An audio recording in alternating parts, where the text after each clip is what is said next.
For the most wild, yet most homely narrative which I am about to pen, I neither expect nor solicit belief. Mad indeed would I be to expect it, in a case where my very senses reject their own evidence. Yet mad am I not, and very surely do I not dream. But tomorrow I die, and today I would unburden my soul. My immediate purpose is to place before the world, plainly, succinctly, and without comment, a series of mere household events. In their consequences, these events have terrified, have tortured, have destroyed me. Yet I will not attempt to expound them.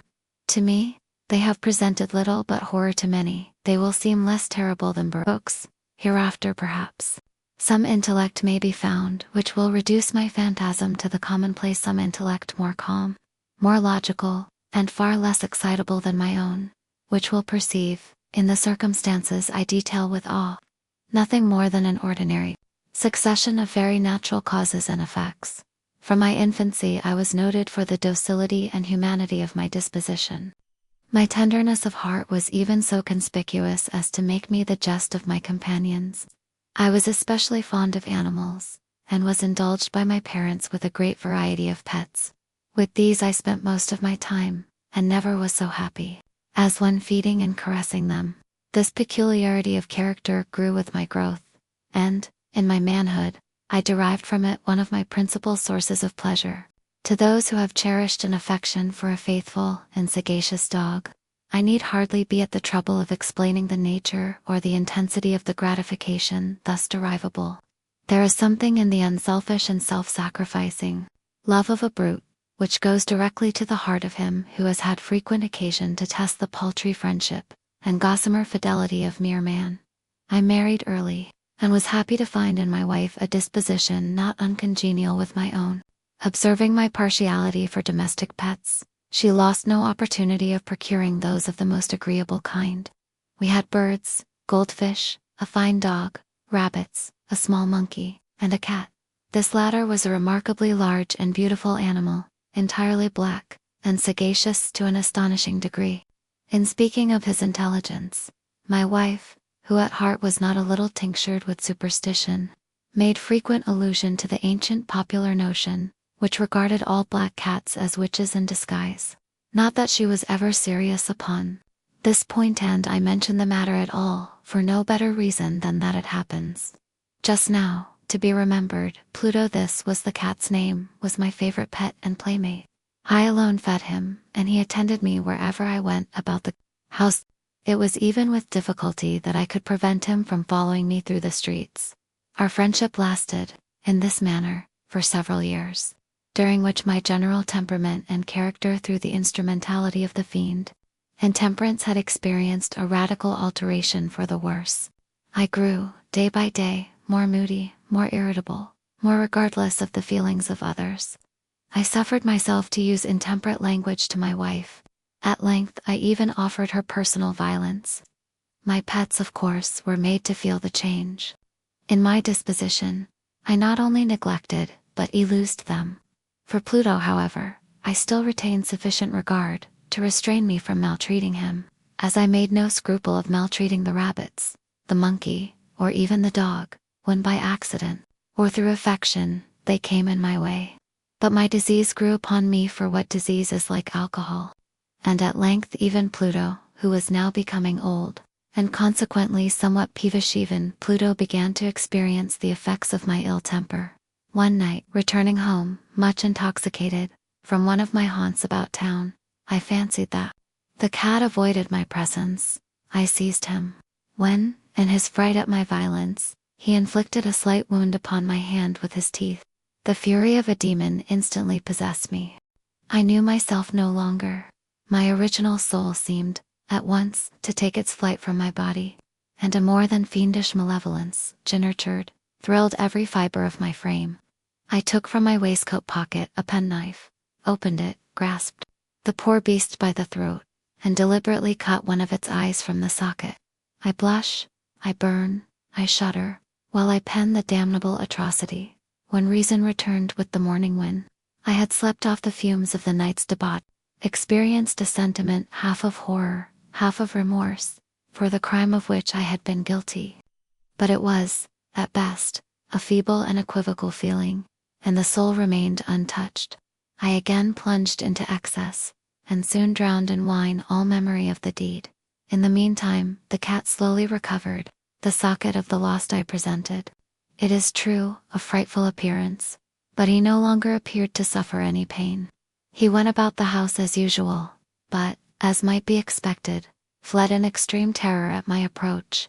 I had so much of my old heart left, as to be at first grieved by this evident dislike on the part of a creature which had once so loved me. But this feeling soon gave place to irritation, and then came, as if to my final and irrevocable overthrow, the spirit of perverseness. Of this spirit philosophy takes no account. Yet I am not more sure that my soul lives, than I am that perverseness is one of the primitive impulses of the human heart, one of the indivisible primary faculties, or sentiments, which give direction to the character of man, who has not, 100 times, found himself committing a vile or a silly action, for no other reason than because he knows he should not. Have we not a perpetual inclination, in the teeth of our best judgment, to violate that which is law, merely because we understand it to be such? This spirit of perverseness, I say, came to my final overthrow. It was this unfathomable longing of the soul to vex itself, to offer violence to its own nature, to do wrong for the wrong's sake only, that urged me to continue and finally to consummate the injury I had inflicted upon the unoffending brute. One morning, in cool blood, I slipped a noose about its neck and hung it to the limb of a tree, hung it with the tears streaming from my eyes, and with the bitterest remorse at my heart, hung it because I knew that it had loved me, and because I felt it had given me no reason of offense, hung it because I knew that in so doing I was committing a sin, deadly sin that would so jeopardize my immortal soul as to place it, if such a thing were possible, even beyond the reach of the infinite mercy of the most merciful and most terrible God. On the night of the day on which this cruel deed was done, I was aroused from sleep by the cry of fire. The curtains of my bed were in flames. The whole house was blazing. It was with great difficulty that my wife, a servant, and myself made our escape from the conflagration. The destruction was complete. My entire worldly wealth was swallowed up, and I resigned myself thenceforward to despair. I am above the weakness of seeking to establish a sequence of cause and effect between the disaster and the atrocity, but I am detailing a chain of facts, and wish not to leave even a possible link imperfect. On the day succeeding the fire, I visited the ruins. The walls, with one exception, had fallen in. This exception was found in a compartment wall, not very thick, which stood about the middle of the house, and against which had rested the head of my bed. The plastering had here, in great measure, resisted the action of the fire, a fact which I attributed to its having been recently spread. About this wall a dense crowd were collected, and many persons seemed to be examining a particular portion of it with every minute and eager attention. The words, strange, singular, and other similar expressions, excited my curiosity. I approached, and saw, as if graven in bas-relief upon the white surface, the figure of a gigantic cat. The impression was given with an accuracy truly marvelous.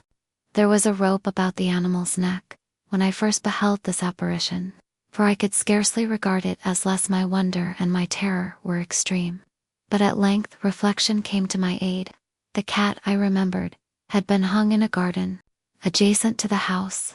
Upon the alarm of fire, this garden had been immediately filled by the crowd, by some one of whom the animal must have been cut from the tree and thrown, through an open window, into my chamber. This had probably been done with the view of arousing me from sleep.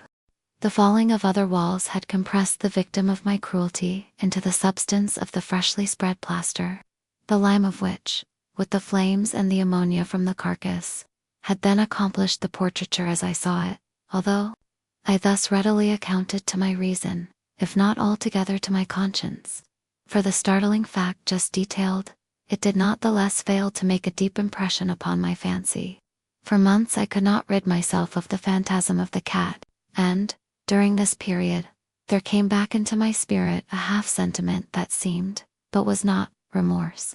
I went so far as to regret the loss of the animal, and to look about me, among the vile haunts which I now habitually frequented, for another pet of the same species, and of somewhat similar appearance, with which to supply its place. One night as I sat, half stupefied, in a den of more than infamy, my attention was suddenly drawn to some black object, reposing upon the head of one of the immense hogsheads of gin, or of rum, which constituted the chief furniture of the apartment. I had been looking steadily at the top of this hogshead for some minutes, and what now caused me surprise was the fact that I had not sooner perceived the object thereupon. I approached it, and touched it with my hand. It was a black cat, a very large one, fully as large as Pluto, and closely resembling him in every respect but one. Pluto had not a white hair upon any portion of his body, but this cat had a large, although indefinite, splotch of white, covering nearly the whole region of the breast. Upon my touching him, he immediately arose, purred loudly, rubbed against my hand, and appeared delighted with my notice. This, then, was the very creature of which I was in search. I at once offered to purchase it of the landlord, but this person made no claim to it, knew nothing of it, had never seen it before. I continued my caresses, and when I prepared to go home, the animal evinced a disposition to accompany me. I permitted it to do so, occasionally stooping and patting it as I proceeded. When it reached the house, it domesticated itself at once, and became immediately a great favorite with my wife. For my own part, I soon found a dislike to it arising within me. This was just the reverse of what I had anticipated, but I know not how or why. It was its evident fondness for myself, rather disgusted and annoyed me. By slow degrees, these feelings of disgust and annoyance rose into the bitterness of hatred. One avoided the creature, a certain sense of shame, and the remembrance of my former deed of cruelty, preventing me from physically abusing it. I did not, for some weeks, strike, or otherwise violently illuse it, but gradually, very gradually, came to look upon it with unutterable loathing, and to flee silently from its odious presence, as from the breath of a pestilence. What added, no doubt, to my hatred of the beast, was the discovery, on the morning after I brought it home, that, like Pluto, it also had been deprived of one of its eyes. This circumstance, however, only endeared it to my wife, who, as I have already said, possessed in a high degree that humanity of feeling which had once been my distinguishing trait, and the source of many of my simplest and purest pleasures. With my aversion to this cat, however, its partiality for myself seemed to increase. It followed my footsteps with a pertinacity which it would be difficult to make the reader comprehend. Whenever I sat, it would crouch beneath my chair, or spring upon my knees, covering me with its loathsome caresses. If I arose to walk, it would get between my feet, and thus nearly throw me down, or, fastening its long and sharp claws in my dress, clamber, in this manner, to my breast. At such times, although I longed to destroy it with a blow, I was yet withheld from so doing, partly by a memory of my former crime, but chiefly, let me confess it at once, by absolute dread of the beast. This dread was not exactly a dread of physical evil, and yet I should be at a loss how otherwise to define it. I am almost ashamed to own, yes, even in this felon's cell, I am almost ashamed to own that the terror and horror with which the animal inspired me had been heightened by one of the merest chimeras it would be possible to conceive. My wife had called my attention, more than once, to the character of the mark of white hair, of which I have spoken, and which constituted the sole visible difference between the strange beast and the one I had destroyed. The reader will remember that this mark, although large, had been originally very indefinite, but, by slow degrees, nearly imperceptible, and which for a long time my reason struggled to reject as fanciful, it had, at length, assumed a rigorous distinctness of outline. It was now the representation of an object that I shudder to demand for this. Above all, I loathed and dreaded, and would have rid myself of the monster had I dared. It was now, I say, the image of a ghastly thing of the gallows, O mournful and terrible engine of horror, and of crime, of agony, and of death. And now was I indeed wretched beyond the wretchedness of mere humanity, and a brute beast whose fellow I had contemptuously destroyed, a brute beast to work out for me, a man fashioned in the image of the high gods, so much of insufferable woe. Alas, neither by day nor by night knew I the blessing of rest any more. During the former, the creature left me no moment alone.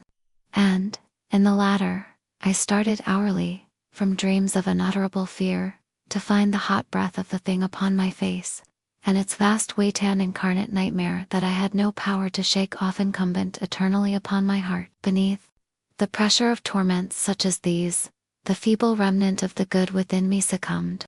Evil thoughts became my sole intimates, the darkest and most evil of thoughts. The moodiness of my usual temper increased to hatred of all things and of all mankind, while, from the sudden, frequent, and ungovernable outbursts of a fury to which I now blindly abandoned myself, my uncomplaining wife, alas, was the most usual and the most patient of sufferers. One day she accompanied me, upon some household errand, into the cellar of the old building which our poverty compelled us to inhabit. The cat followed me down the steep stairs, and, nearly throwing me headlong, exasperated me to madness. Uplifting an axe, and forgetting, in my wrath, the childish dread which had hitherto stayed my hand, I aimed a blow at the animal, which, of course, would have proved instantly fatal had it descended as I wished. But this blow was arrested by the hand of my wife. Goaded, by the interference, into a rage more than demoniacal, I withdrew my arm from her grasp, and buried the axe in her brain. She fell dead upon the spot, without a groan. This hideous murder accomplished, I set myself forthwith, and with entire deliberation, to the task of concealing the body. I knew that I could not remove it from the house, either by day or by night, without the risk of being observed by the neighbors. Many projects entered my mind. At one period I thought of cutting the corpse into minute fragments, and destroying them by fire. At another, I resolved to dig a grave for it in the floor of the cellar. Again, I deliberated about casting it in the well in the yard, about packing it in a box, as if merchandise, with the usual arrangements, and so getting a porter to take it from the house. Finally, I hit upon what I considered a far better expedient than either of these. I determined to wall it up in the cellar as the monks of the Middle Ages recorded to have walled up their victims. For a purpose such as this, the cellar was well adapted.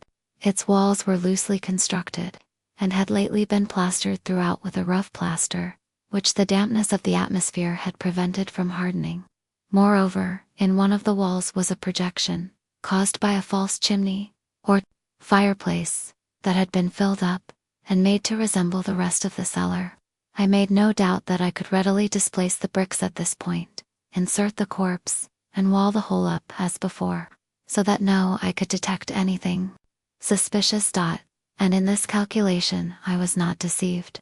By means of a crowbar I easily dislodged the bricks, and, having carefully deposited the body against the inner wall, I propped it in that position, while, with little trouble, I relaid the whole structure as it originally stood. Having procured mortar, sand, and hair, with every possible precaution, I prepared a plaster which could not be distinguished from the old, and with this I very carefully went over the new brickwork. When I had finished, I felt satisfied that all was right.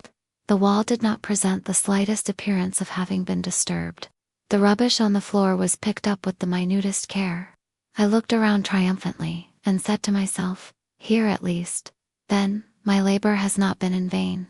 My next step was to look for the beast which had been the cause of so much wretchedness, for I had, at length, firmly resolved to put it to death. Had I been able to meet with it, at the moment, there could have been no doubt of its fate, but it appeared that the crafty animal had been alarmed at the violence of my previous anger, and forbore to present itself in my present mood. It is impossible to describe, or to imagine, the deep, the blissful sense of relief which the absence of the detested creature occasioned in my bosom. It did not make its appearance during the night, and thus, for one night at least, since its introduction into the house, I soundly and tranquilly slept. I slept even with the burden of murder upon my soul. The second and the third day passed, and still my tormentor came not. Once again I breathed as a free man. The monster, in terror, had fled the premises forever. I should behold it no more. My happiness was supreme. The guilt of my dark deed disturbed me but little. Some few inquiries had been made, but these had been readily answered. Even a search had been instituted, but of course nothing was to be discovered. I looked upon my future felicity as secured. Upon the 4th day of the assassination, a party of the police came, very unexpectedly, into the house, and proceeded again to make rigorous investigation of the premises. Secure, however, in the inscrutability of my place of concealment, I felt no embarrassment whatever. The officers bade me accompany them in their search. They left no nook or corner unexplored. At length, for the 3rd or 4th time, they descended into the cellar. I quivered not in a muscle. My heart beat calmly as that of one who slumbers in innocence. I walked the cellar from end to end. I folded my arms upon my bosom, and roamed easily to and fro. The police were thoroughly satisfied, and prepared to depart. The glee at my heart was too strong to be restrained. I burned to say if but one word, by way of triumph, and to render doubly sure their assurance of my guiltlessness. "Gentlemen," I said at last, as the party ascended the steps, "I delight to have allayed your suspicions. I wish you all health, and a little more courtesy. By the by, gentlemen, this is a very well-constructed house." In the rabid desire to say something easily, I scarcely knew what I uttered at all. I may say an excellently well-constructed house. These walls are you going, gentlemen. These walls are solidly put together. And here, through the mere frenzy of bravado, I rapped heavily, with a cane which I held in my hand, upon that very portion of the brickwork behind which stood the corpse of the wife of my bosom. But may God shield and deliver me from the fangs of the archfiend. No sooner had the reverberation of my blows sunk into silence, than I was answered by a voice from within the tomb. By a cry, at first muffled and broken, like the sobbing of a child, and then quickly swelling into one long, loud, and continuous scream, utterly anomalous and inhumana, howl a wailing shriek, half of horror and half of triumph, such as might have arisen only out of hell, conjointly from the throats of the damned in their agony and of the demons that exult in the damnation. Of my own thoughts it is folly to speak. Swooning, I staggered to the opposite wall. For one instant the party upon the stairs remained motionless, through extremity of terror and of awe. In the next, a dozen stout arms were toiling at the wall. It fell bodily. The corpse, already greatly decayed and clotted with gore, stood erect before the eyes of the spectators. Upon its head, with red extended mouth and solitary eye of fire, sat the hideous beast whose craft had seduced me into murder, and whose informing voice had consigned me to the hangman. I had walled the monster up within the tomb.